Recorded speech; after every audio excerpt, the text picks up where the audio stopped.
When I was 11, I picked stocks. I had the whole wrong idea. I was interested in watching stocks, and I thought stocks were things that went up and down, and I charted them. I read books on technical analysis. I read Edwards and McGee. I think that was the classic then. Hundreds and hundreds of pages. And I read that whole thing over and over again. I read everything. And I thought the first 8 years, I thought the important thing was to predict what a stock would do and predict the stock market. And then I read Ben Graham, when I was 19 or 20. And I realized that I was doing it exactly the wrong way, but it didn't hurt that I had that background and everything. And I rejiggered my mind, and when I read the book, The Intelligent Investor, and from that point, I never bought another stock. I bought businesses that happened to be publicly traded, but I became an owner of a business, and I did not care whether a stock went up or down the next day or the next week or the next month or the next year, and I didn't have any idea what it would do. I didn't know what the stock market would do, but I knew businesses. I'm a bright guy who's terribly interested in what he does. I've spent a lifetime doing it, and I've surrounded myself with people that bring out the best in me, and you don't need to be a genius in what I do. That's the good thing about it. If I went into physics and a whole lot of other subjects, I'd be an also-ran. But I am in a game that you probably need 120 points of IQ, But 170 doesn't do any better than 120. It may do worse, probably do worse, but you don't really need brains. What do you need? You need the right orientation. 90% of the people, I'm pulling a figure out of the air, but 90% of the people that buy stocks don't think of them the right way. They think about something that they hope goes up next week. And they think about the market as something they hope goes up. And if it's down, they feel worse. I feel better. And you think about? I think about what the company's going to be worth 10 or 20 years from now. And I hope it goes down when I buy it because I'll buy more. I try to keep my competitive spirit in a game where I can win. I do know this. When I want to do something, I always want to do it big. I put my whole net worth in City Service Preferred, $114.75.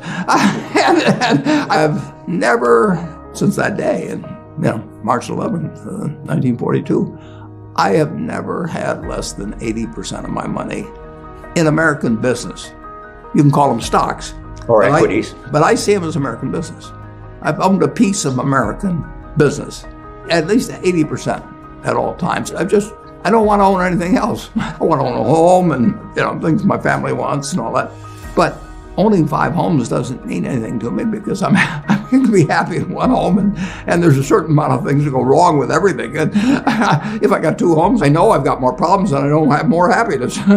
What brings you the happiness? What makes me happiest is what I'm doing. I enjoy 2 things about it.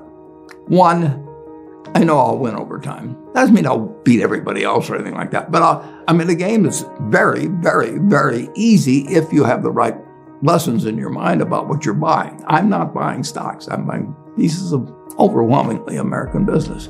And I'm happy when I'm doing it. I'm happier when stocks are going down because I can buy more of them with the same amount of money. I'd be happy if I was a farmer. I'd want farmland to go down so I could buy more acreage. It just makes sense. I'll tell you the second thing I really like. I like being trusted by people. I would rather do what I do with partners than do it sitting in a room myself, even though I might make more money that way. Let's pretend there is no stock market. Let's say I had to buy these privately, like you buy a farm privately, like you buy an apartment house privately. They're investments.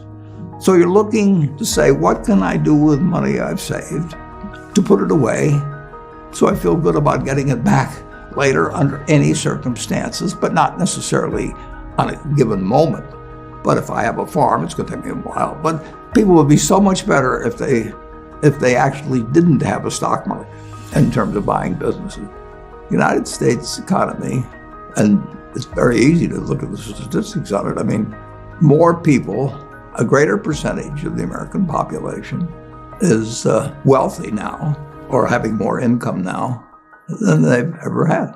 And if you look at whether Bank of America will give you their average deposit, I mean, you just look at the wealth that's out there.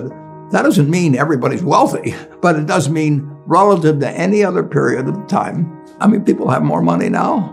They get mortgages at lower rates than they've ever gotten. So if they want to buy a house or something, right today, you live in an environment where the bottom 2% in terms of income in the United States, the bottom 5%, and for sure the top 1%, all live better than John D. Rockefeller was living when I was 6 years old.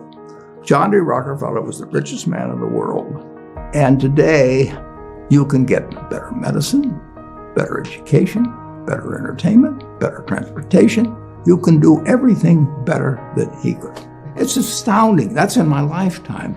If he wanted to watch a football game, he still had to go there. And I can sit there with this big screen, and they keep showing me the replay, so that and explaining to me what happened and everything. And maybe everybody doesn't have a screen as big as mine, but damn near everybody has a screen or an iPhone or a computer or access to one. And they have access. When I was born, the dentist didn't use Novocaine. So there has been progress, obviously. Oh! And nowhere more than in the United States. There's no country that's done what our country's done. If you go back 3 of my lifetimes, you're looking at less than 1% of the world's population, closer to half of 1%, are sitting in this land. They don't work harder than people in all the rest of the world. I mean, in terms of hours of unpleasant labor, everybody's got hours of unpleasant labor in those days practically. They don't come laden with gold and, they are half of 1%. And they work the same hours, they got the same IQs.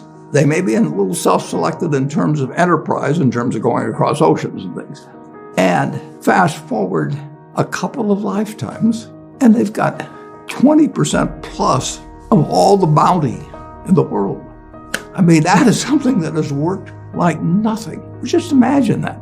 If you've gone to anybody, Constitutional Congress, in 1789, if you go to any one of the representatives there, and you said, I want to tell you what this place is going to look like, in 3 more of your lifetimes, your great-great-grandchildren are going to be flying in the skies, they're going to be watching sports all over the world, they're going to be entertained, their medicine, they'd have hold you off to a lunatic society of what he's doing. He's getting 50 cars and he's getting a whole bunch of little claim checks.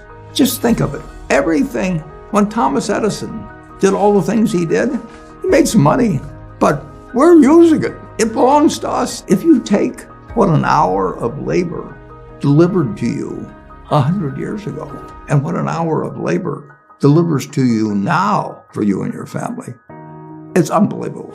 Capitalism doesn't say get rid of a referee and a government.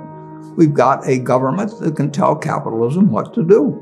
And they do, and that's just what they should do. And they do it in different ways at different times and all kinds of things. But it's claim checks on future output. That was it. And the claim checks belong to me, so if I want to buy 50 super yachts, I can do it. But what does it mean to me? It can buy more things for other people that are useful to them. It's not evil. The federal government is the boss in the end. And they shouldn't screw up capitalism, and capitalism shouldn't screw up the federal government. It's very simple. It's evolving, always. We started in 1789. We had business, and it's gotten far, far, far, unbelievably more productive for people. And the only thing it can do with what it produces is give it to other people. It isn't like the 50 richest guys in the country can say, I'm just going to eat everything. They're turning out products. iPhone that I have, which I'm probably the least capable guy in the world of working with it, but it makes life better. But that comes with government. So far, we've got the best system. We've got a better system than we used to have, and we'll have a better system 50 years from now. Why are you so sure? Well, I've seen 91 years of it. I've never seen a period where I didn't believe that. Not every aspect. We can go backwards in some. No, it's not. But it's unbelievable what has happened. I mean, just think of it. We've had a civil war. We've had a Great Depression. We've had all these things. Pandemics. Yeah, I'll guarantee you we'll have something, next year and the year after and the year after. But in a herky-jerky but dramatic manner, business moves forward, government moves forward, more important, people move forward. I mean, I am happy to tell people that the same thing I've told them before, but they'll never get the message, most of them, but a few do, that the most, best thing to do if you want to invest for the long term, His index. and it's the S&P 500 index. Right. And what's happened, of course, is that organizations like to grow. So they set up indexes on different industries, different countries. And as soon as you do that, you're violating basically what Jack Bogle said. He says you don't know enough to pick the right businesses, which means you don't know enough to pick the right countries, you know enough